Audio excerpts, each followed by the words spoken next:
Maka agama itulah yang mengikat. Walaupun sudah tak cantik lagi, engkau adalah pilihanku dari dulu karena Allah. Itu. Ya, mau dibawa kemana?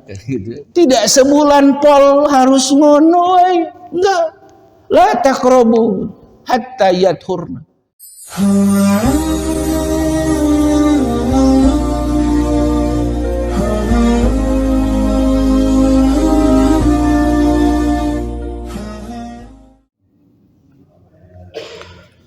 Assalamualaikum warahmatullahi wabarakatuh.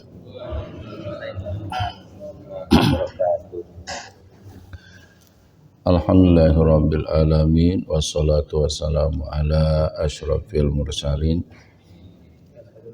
wa ala alihi wa ashabihi ajmain. Masyaallah kan wa ma lam yasha lam yakun. La haula wala quwata illa billahil aliyyil azim wa ba'd. Alhamdulillah Bapak dan Ibu sekalian, pada kesempatan Sabtu ini kita masih dapat kembali untuk melanjutkan kajian kita. Ini luar biasa, Sabtu ini yang di masjid jauh lebih banyak dari Sabtu yang lalu. Mudah-mudahan Pak Andang logistiknya cukup.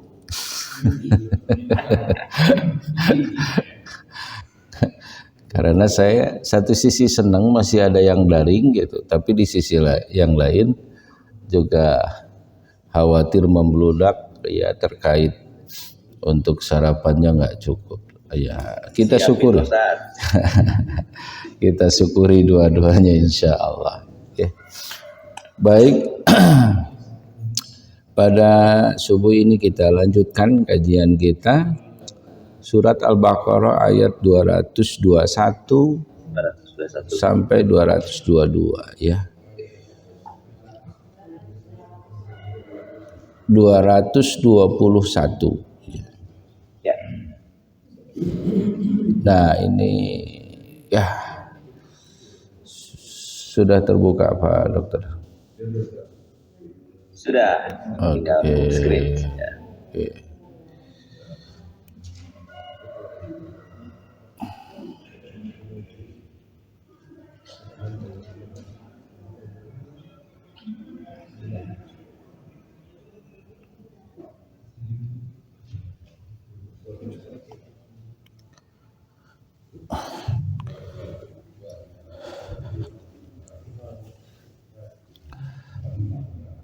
A'udzu billahi minasy syaithanir rajim.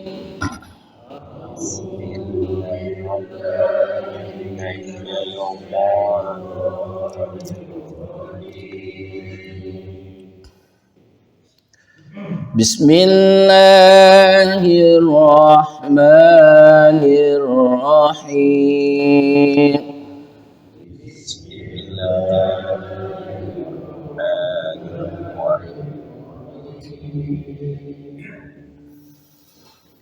ولا تنكحوا المشركات حتى يؤمن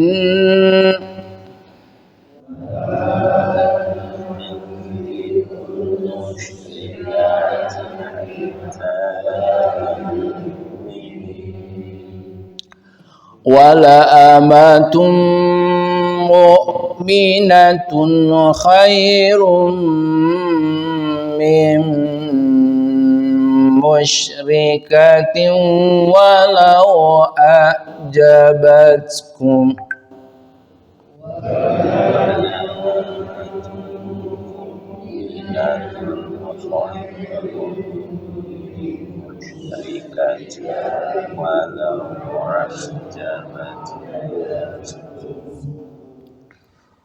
ولا تنكحوا المشركين حتى يؤمنوا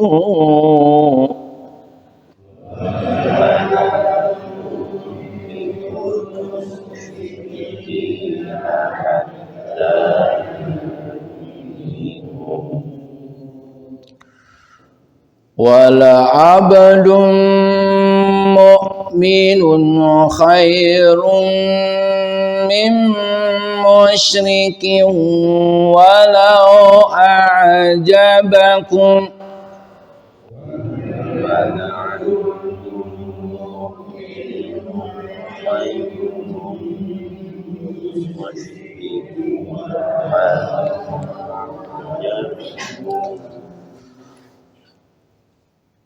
Ulaika yad'una ilan nari wallahu yad'u ilal jannati wal maghfirati biiznih.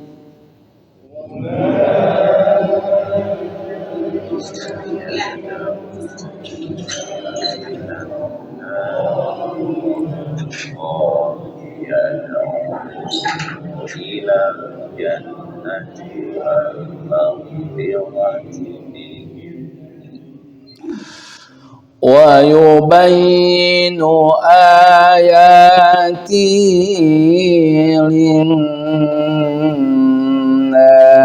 la'allahum yatadhakkarun.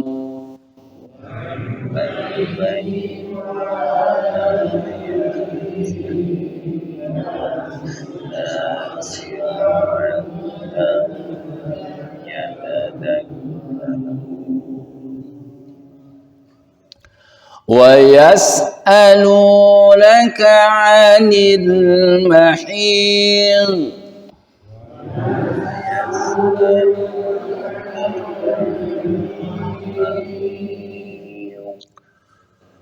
qul huwa adan fa'tazilun nisaa fil mahid.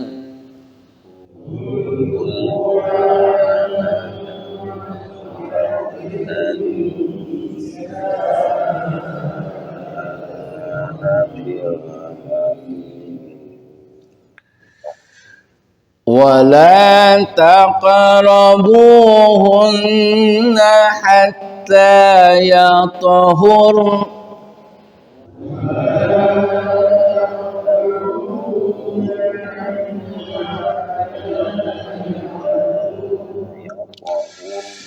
فإذا تطهرن فأتوهن من حيث أمركم الله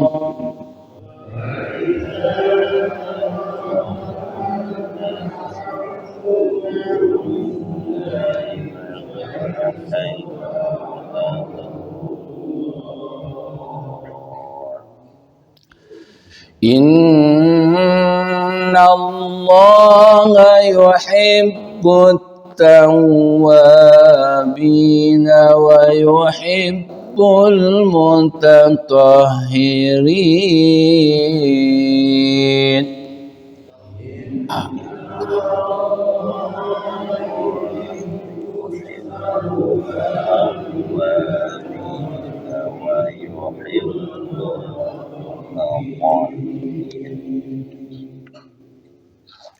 Sadaqallahul azim.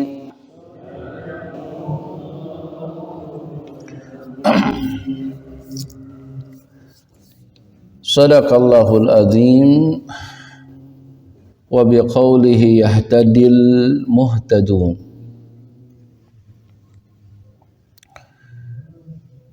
Dua ayat ini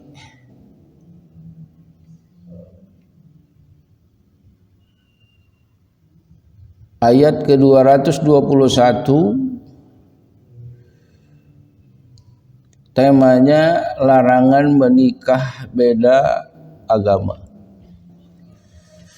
222 larangan menggauli istri di saat haid. Artinya dua ayat ini saling melengkapi.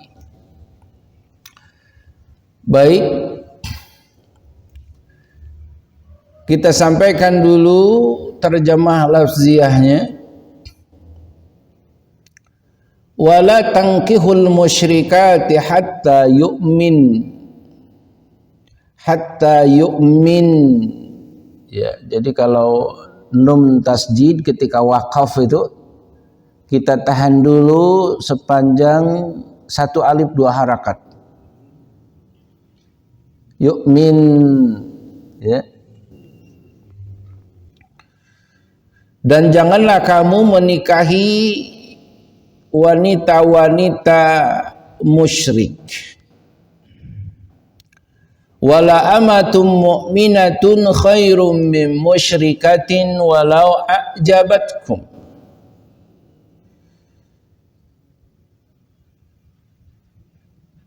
Wala tankihul musyrikat, janganlah engkau menikahi wanita-wanita musyrik hatta yu'minu, sebelum mereka beriman.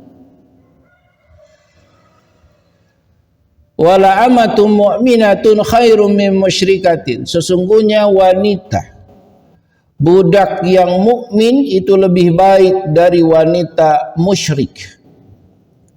Walau a'jabatkum, walaupun dia menarik hatimu. Wala tunkihul musyrikin hatta yu'minu, dan janganlah kamu menikahkan orang-orang musyrik dengan wanita-wanita mukminah hatta yu'minu, sebelum mereka beriman.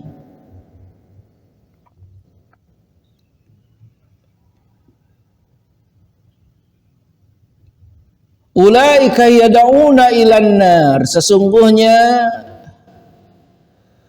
budak yang mukmin itu lebih baik dari yang musyrik. Ulaika yad'una ilan nar,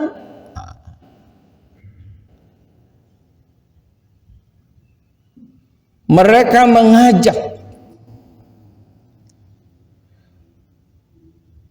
mengajak ke neraka yang musyrik itu. Wallahu yad'u ilal jannah wal maghfirah, dan Allah menerangkan ayat-ayatnya. Allah mengajak ke surga, ampunan biizni, dengan izinnya. Wa yubayyinu ayatihi linnas la'allahum yatadzakkarun.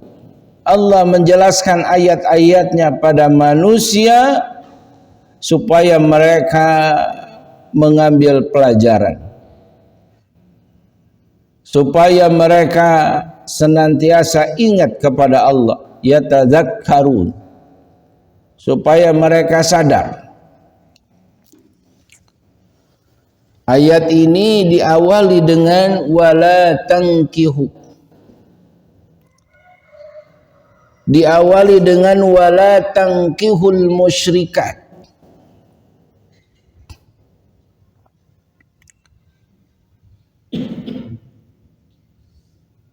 Janganlah engkau menikahi al-musyrikat hatta yu'min, sampai mereka itu beriman. Jelas larangannya adalah bahwa kita dilarang untuk menikahi yang musyrikah, yang berbeda agama. Aturannya dari Allah.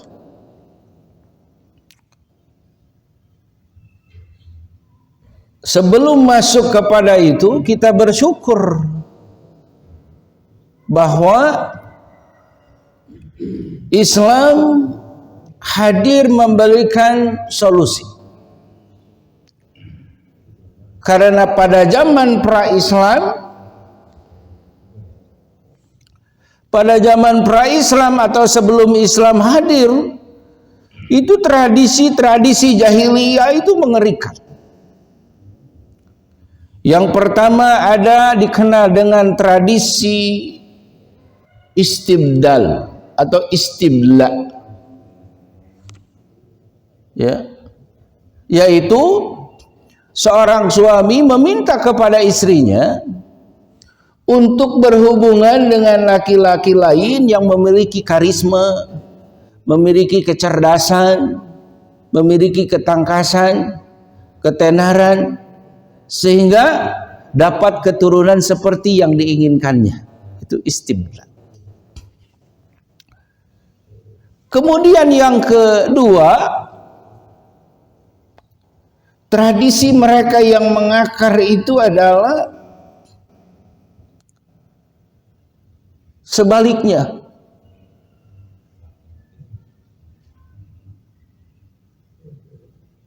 Yang disebut dengan poliandri. Jadi tradisi jahiliyah itu perempuan boleh berhubungan dengan sekian banyak lelaki, kemudian ketika hamil dia memilih salah satu dari yang pernah dia gaulinya. Ya.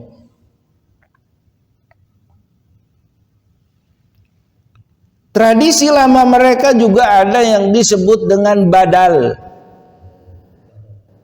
Badal itu gantian. Jadi mereka di zaman jahiliyah memperbolehkan tukeran istri. Tukeran istri dengan dasar untuk menghilangkan kebosanan. Carene gitu. Nah itu.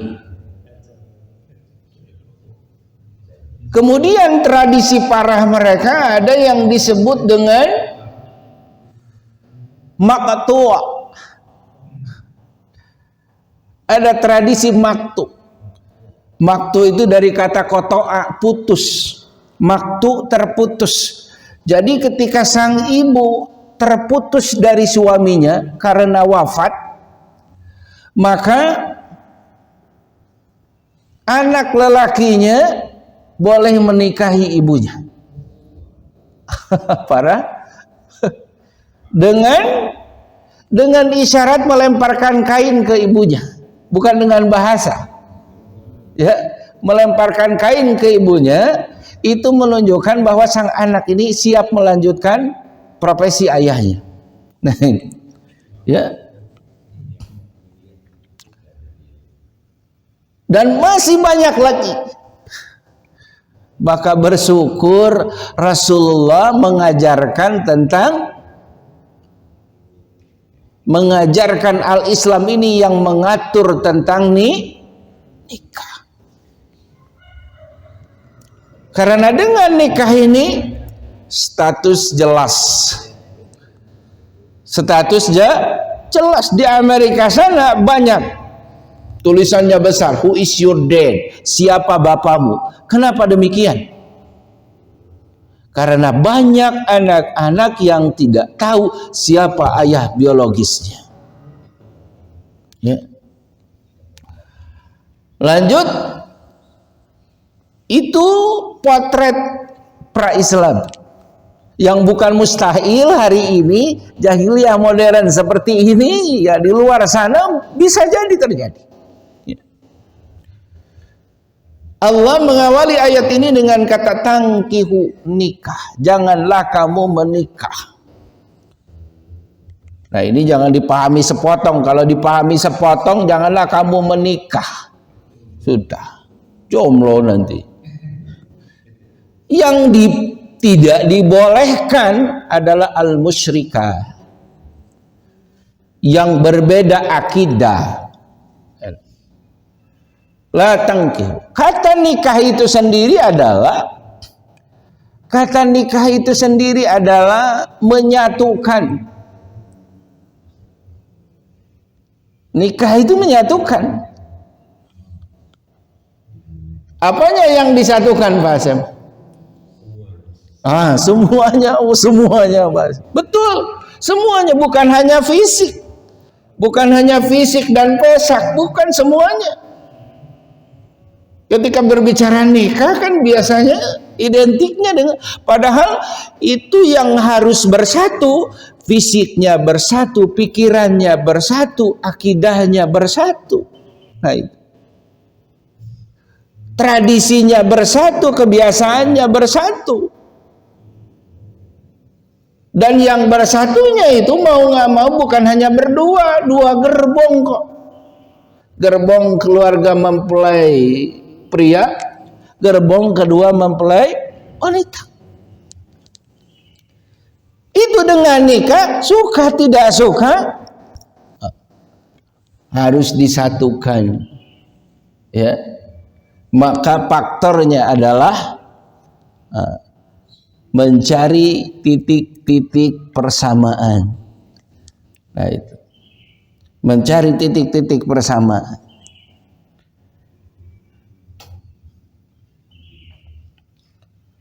Maka Allah dengan tegas di sini hatta yu'minna, sebelum mereka beriman.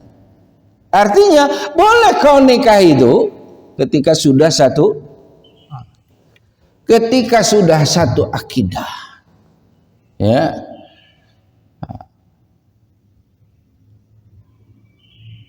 Dan nilai dari akidah itu,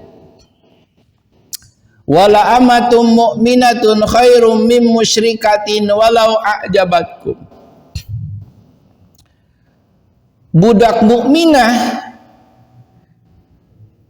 ya, pasangan istri yang mukminah itu lebih baik dari yang musyrik, ya. Walau a'jabatkum, walaupun menarik hatimu. Artinya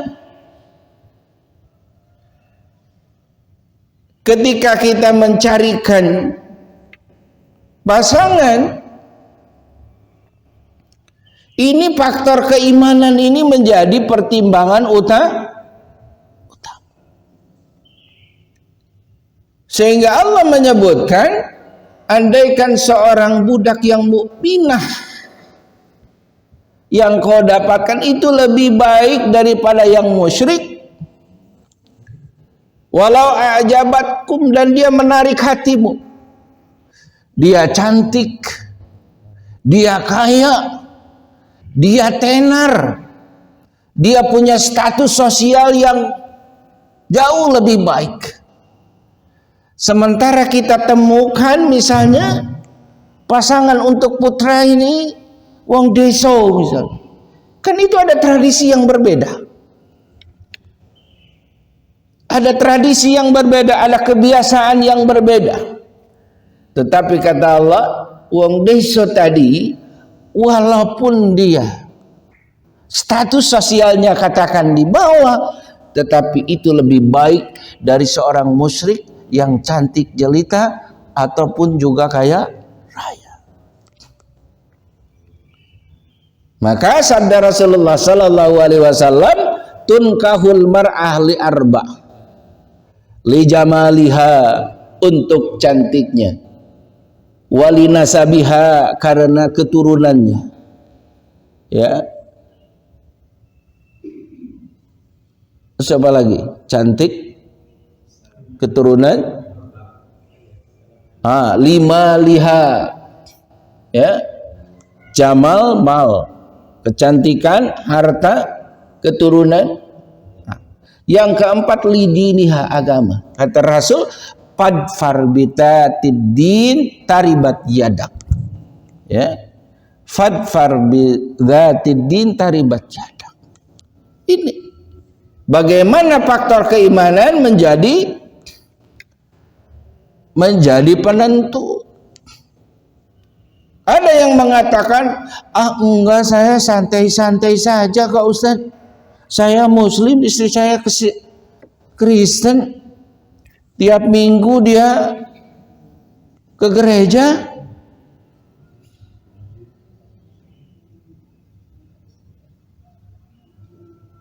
Nah, yang seperti ini mungkin sebulan, 2 bulan, setahun, 2 tahun bisa dibungkus. Tetapi yang namanya perbedaan akidah, kita nanya sajalah, yang sesama akidah saja jujur, seumur berkeluarga pernah tengkar nggak Pak? Pernah berbeda paham nggak? Pernah berbeda pikiran nggak? Apalagi beda agama, beda akidah. Udah gitu lahir anak, nanti anak akan berebut mau diyahudikan atau dinasranikan. Oh itu Kenapa Islam memilih agama? Karena yang namanya pernikahan bukan hanya sebatas 10 tahun, 40 tahun, 50 tahun, atau juga sebatas sampai ayo kan sok ngadoakeun teh mudah-mudahan jang sintikan ini jang aki. Padahal repot lah ya. Padahal mestinya ngadoakan teh mugia sing janten pasangan sadunya jeung sasurga. Nah, itu. Kenapa? Orang mukmin pasangannya bukan hanya semata-mata ketika dia masa hidup. Karena ketika ukurannya ukuran hidup, 5 liha harta langgeng tidak habis. Lijamaliha, kalau karena cantiknya 50 tahun ke atas, ya 50 tahun ke atas sudah mulai keriput, walaupun pasang anti aging yang termahal sekalipun, ya. Kemudian nasab keturunan baboro, ya, di usia segitu sudah tidak bisa lagi diharapkan dapat keturunan. Nah, maka agama itulah yang mengikat, walaupun sudah tak cantik lagi, engkau adalah pilihanku dari dulu karena Allah. Itu, ya.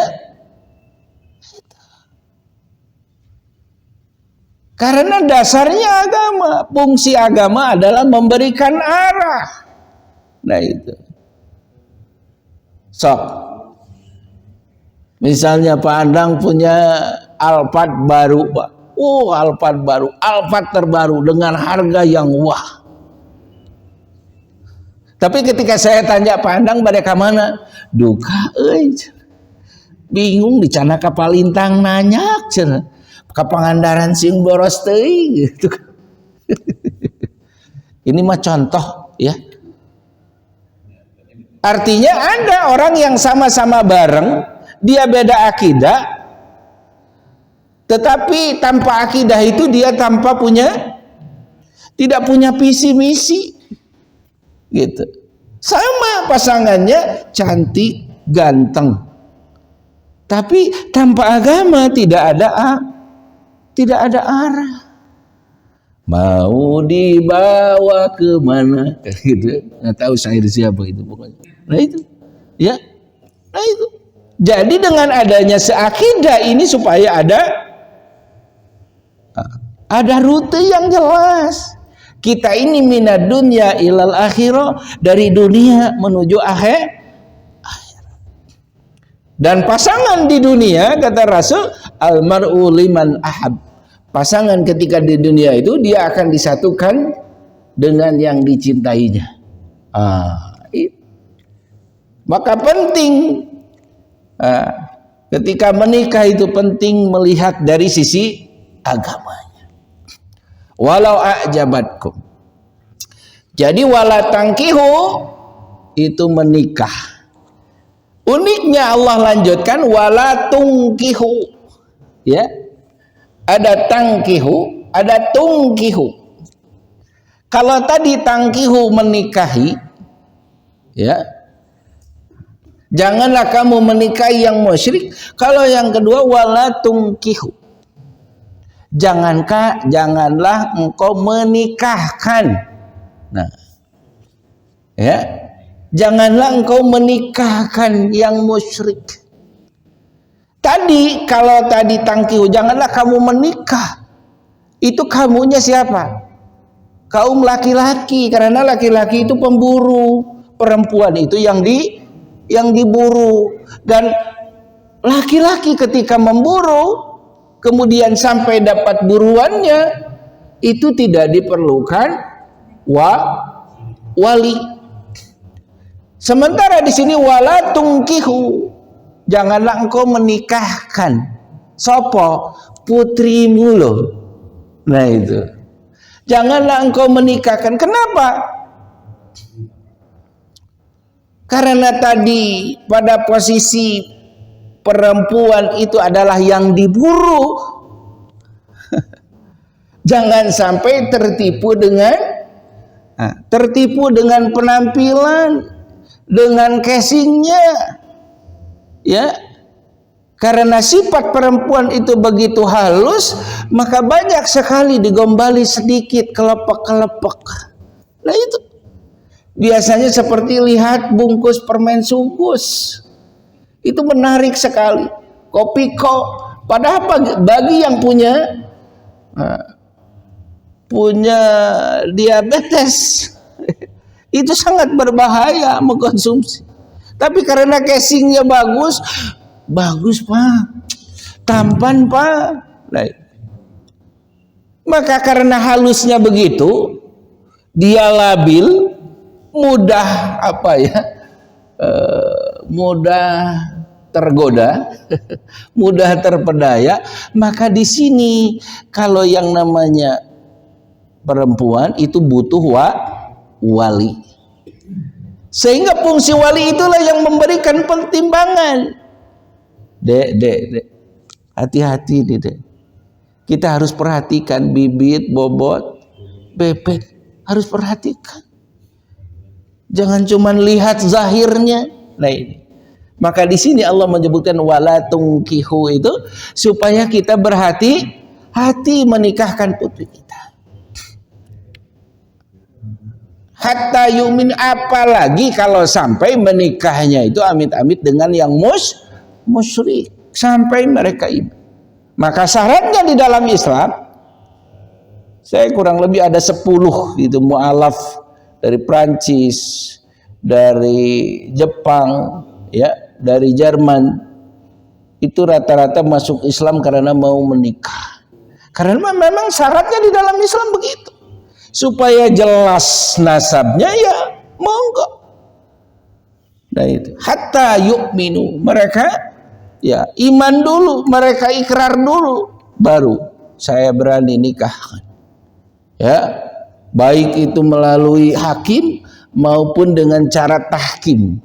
Ya ini, bab nikah itu ada tahkim. Tahkim itu sang mu'alaf menunjuk, Pak Ustadz saja yang menikahkan. Bukan yang menikahi ya, Pak Ustadz saja yang menikahkan saya. Nah itu tahkim namanya, penunjukan dari yang akan dinikahkan. Wala abdum mu'minun khairum min musyriki walau a'jabakum. Nih, ini kebalikannya juga.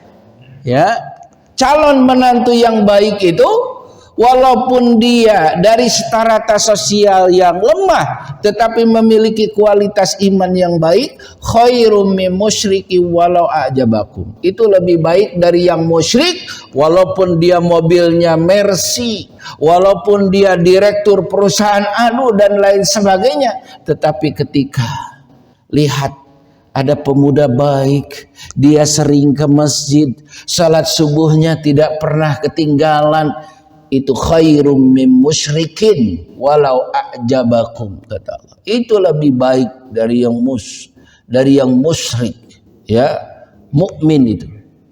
Maka subhanallah, iman mukmin itu menjadi tiket menjadi mantu idaman. Tentunya kita akan lebih bersyukur lagi tadi jika bebet bobotnya itu semuanya ditambah dengan keimanan, itu lebih alhamdulillah lagi. Kenapa Allah larang? Ulaika yad'una ilan nar. Kenapa yang musyrik itu dilarang? yad'una ilan nar, karena mereka itu menyeru kepada api neraka, baik itu neraka dunia maupun neraka akhirat. Pirung kaden bahasa si babeh mah, ya, pirung kaden kalau sudah berbeda akidah. Kenapa? Ulaika yad'una ilan nar, mereka itu akan menyeru kepada api neraka. Ya, baik baik neraka dunia, nerakanya itu kan tadi berebut anak, konflik, jadwal, ini itu segala macam. Ya, sementara nikah yang yang Allah serukan tadi dengan dasar apa? Dengan dasar kufu.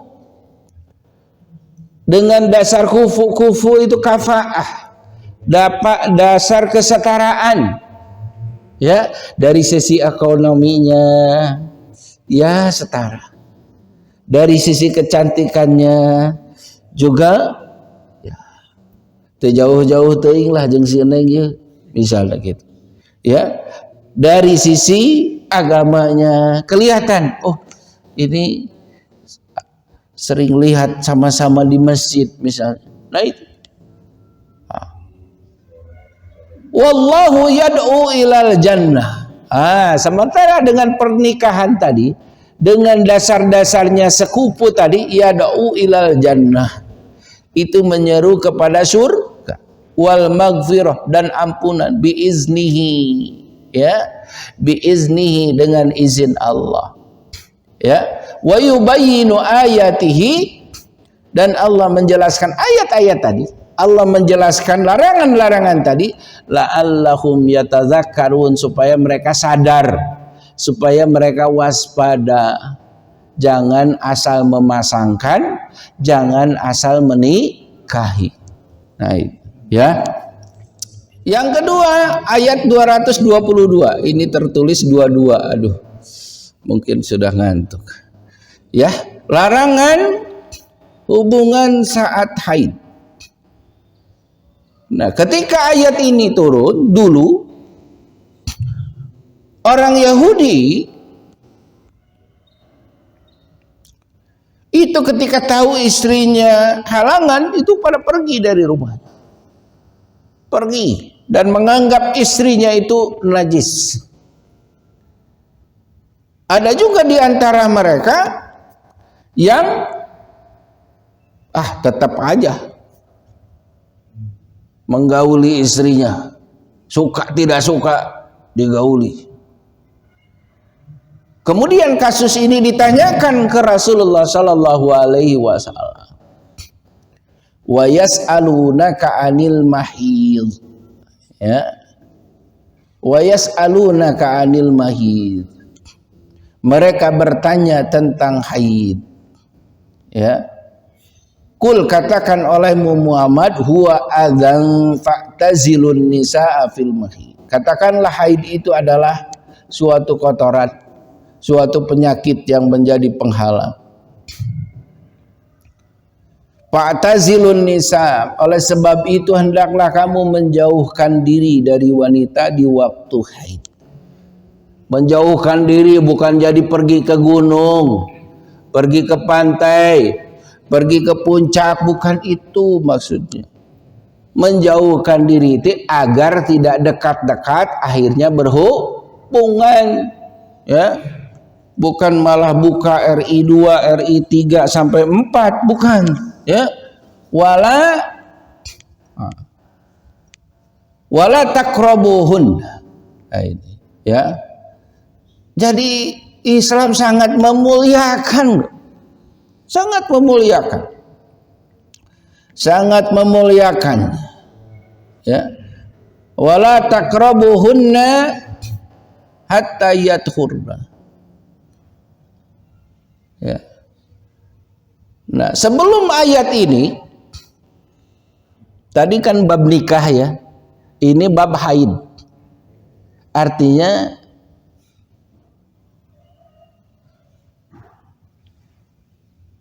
kita melaksanakan perintah Allah, di mana Allah menyebutkan nisa'ukum harsul lakum, istri kalian adalah ladang bagi kalian. Nah, jadi tujuan nikah adalah supaya kita ini menanamkan benih di ladang itu, kan? Menanamkan benih di ladang itu. Oke. Tapi yang namanya petani mosok nanam terus gitu. Jadi harus tahu mana masa-masa subur. Masa sepanjang hari, sepanjang pekan, sepanjang bulan, sepanjang tahun ngono wae. Ya. Maka ini aturannya gitu. Nisa'ukum harsul lakum, istrimu adalah tempatmu bercocok tanam. Ya, maka jangan marah ketika istri di USG, gimana mam? Alhamdulillah, perempuan cantik ya, pasti seperti aku. Jangan marah, anaknya perempuan. Karena semestinya yang salah kalau tanamannya tidak berbuah, buahnya tidak seperti yang diharapkan, yang salah siapa? Petani yang nanam. Ya. Nah itu. Jadi oleh Allah Subhanahu wa taala diibaratkan dengan ladang. Maka ladang itu bukan hanya ditanam, berarti harus dijaga, dirawat sampai berbuah. Buahnya itu katakan anak, maka lanjutannya adalah kita mau nggak mau harus berjuang mengurusi anak, dari membesarkan sampai menyekolahkan. Jangan termakan doktrin Yahudi bahwa mengurus anak itu membuat depresi, membuat stres.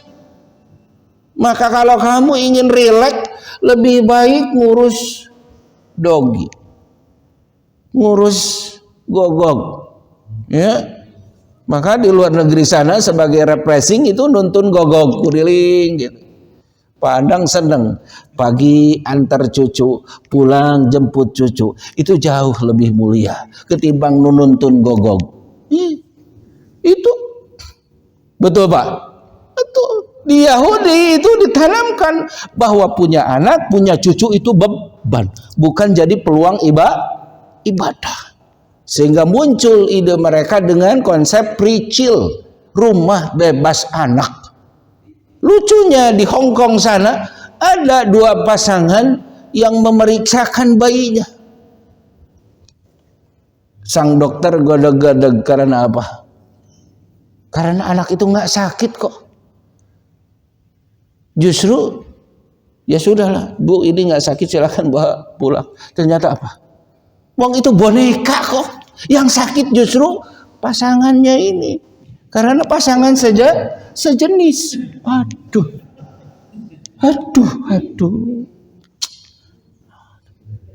Nah itu. Jadi di dalam Islam berjuang menafkahi anak, mendidik anak, mengkuliahkan anak, itu adalah peluang jihad kita. Ya, bukan beban. Aduh, kalau dijadikan beban ya stres. Nah itu. Makanya tadi Allah berikan, subhanallah, indah ya, pakai kata harsun. Ladang. Ladang itu jika engkau tanami nanti berbuah. Buahnya jaga. Nah itu. Juga demikian sebagai isyarat. Kalau sudah berbuah, perhatianmu harus lebih banyak. Di saat hamil itu kan sangat sensitif. Jangan banyak keluar, apalagi pakai minyak wangi. Itu akan mengundang cemburu. Nah ini harus lebih dekat. Jadi ada porsinya. Ketika malam pertama bagaimana? Ketika sudah dalam kondisi hamil, sama Allah diperintahkan kita udah lebih banyak mendampingi. Harus jaga suasana psikologisnya. Termasuk di sini wala taqrabuhunna hatta yathurna. Janganlah engkau dekati sampai mereka itu suci. Jadi ada pereknya. Tidak sebulan pol harus ngono, enggak. La taqrabu. hatta yathurna. Nah, ada yang dibaca hatta yathurna, ada yang hatta yatatoharna. Ada dua ya. Bacaan yang pertama ini adalah engkau tidak boleh mendekatinya sampai suci. Jadi batas sucinya itu batas sudah tidak lagi menetes darah haidnya. Itu batas sucinya. Kalau dibacanya hatta yathur, ada yang membacanya dengan hatta yatatoharna. Nah, batasan boleh mendatangi istri adalah sampai dia tadi bersih, tidak ada satu tetes darah pun lagi keluar. Kedua adalah setelah mandi besar. Nah itu. Jadi yathurna ya monggo, ya tatoharna ya monggo, dua-duanya Allah berikan peluang. Yang penting yang jangan kau dekat-dekat itu ketika fil mahid, pada waktu haid. Fa idza tataharna fa'tuhunna min haitsu amarakumullah, ya. Ketika sudah suci, ya, maka datangi dia sebagaimana Allah perintahkan. Innallaha yuhibbut tawabina wa yuhibbul mutatahhirin. Sesungguhnya Allah mencintai yang bertobat dan yang mencintai orang yang bersuci. Nah, ini luar biasa. Ya, bab haid saja ini mukjizat Allah Subhanahu wa taala tunjukkan. Di Amerika itu ada seorang ahli kandungan kalau tidak salah. Seorang profesor ahli kandungan. Beliau masuk Islam itu setelah mengkaji tentang haid ini. Kenapa? Karena di dalam Islam ketika bercerai itu penentuannya adalah masa haid. Pendek cerita, dia masuk Islam. Kenapa? Meyakini seorang muslimah adalah seorang yang suci. Kenapa? Karena dari 5 anak dari profesor ini ketika tes DNA itu ternyata hanya 1 yang darah dagingnya. Berarti yang 4 entah dari siapa. Ya, maka perempuan muslimah ketika dia selesai dicerai atau ditinggalkan suaminya, itu ada masa yang namanya masa iddah. Sehingga ketika itu ada keturunan, maka jelas itu spot siapa. Nah itu. Ini luar biasa. Masalah haid di luar sana itu menjadi hidayah seorang profesor ahli kandungan. Dia masuk Islam dan mendapatkan pasangan yang muslim. Allahu Akbar. Dan Allah di sini, innallaha yuhibbut tawabin wa yuhibbul mutatahhirin. Allah menyenangi yang taubat dan menyenangi orang yang senantiasa mensucikan diri. Nah, lantas pertanyaannya apa? Nanti jadi ikut-ikutan kalau ibu haid bapak pergi juga. Nah, apa yang dibolehkan? Kata Rasul dari Aisyah, isna'u kulla syai'in illan nikah. Perbuatlah apapun selain berhubungan. Selain berhubungan. Ya, tanda petik. Ya, nanti selain berhubungan lain lagi. Ya, isna'u kulla syai'in. Artinya bercumbu di wilayah-wilayah selain tadi, selain ladang, maka diperbolehkan. Ya, kerjakan setiap sesuatu kata Rasul kecuali nikah. Ya, dan Rasul ternyata ketika Sayyidah Aisyah dalam keadaan halangan, kuntu ashrabu wa ana ahid wa unawiluhun Nabi sallallahu alaihi wasallam. Fayadau fahu ala maudhi fayashrabu wa ta'arraku wal arak wa ana haidun wa anawiluhun Nabi sallallahu alaihi wasallam fayadau fahu ala maudhi fi. Kata Aisyah, aku Aisyah minum ketika sedang haid, kemudian aku memberikan kepada Nabi, lalu ia meletakkan mulutnya pada tempat mulutku, pada tempat mulut ketika minum. Nah, bekas minumnya itu ditempelkan ya ke lisan ke bibir Rasulullah sallallahu alaihi wasallam. Aku juga pernah menggigit daging ketika aku sedang haid, kemudian gigitan daging itu diberikan kepada Nabi. Artinya ketika berhalangan tetap Rasulullah menjaga romantisme. Nah itu. Juga contoh yang lain dari Rasulullah sallallahu alaihi wasallam, karena Rasulullah sallallahu alaihi wasallam yattaqi'u fi hujri wa ana haidun fayaqra'ul Qur'an. Rasulullah bersandar di pangkuanku, di pangkuan Aisyah ketika dalam keadaan haid, kemudian fayaqra'ul Qur'an. Rasul membaca Al-Qur'an. Carane gitu nya bari baca Qur'an. Nah itu subhanallah. Contoh suri toladan bahwa ketika berhalangan bukan berarti harus pergi, tetapi harus berikan hak-hak ya pendampingan yang semestinya. Nah ini mudah-mudahan dapat menjadi pencerahan ya bagi kita semuanya, dan kita menjadi waspada ya, baik tadi menikahkan maupun menikahi, ini menjadi rambu-rambu bagi kita semuanya supaya kita ini langgeng, hubungan kita langgeng sampai akhirat. Demikian, subhanakallahumma rabbana wa bihamdika asyhadu an la ilaha illa anta astaghfiruka wa atubu ilaik. Wal afu minkum. Wassalamualaikum warahmatullahi wabarakatuh.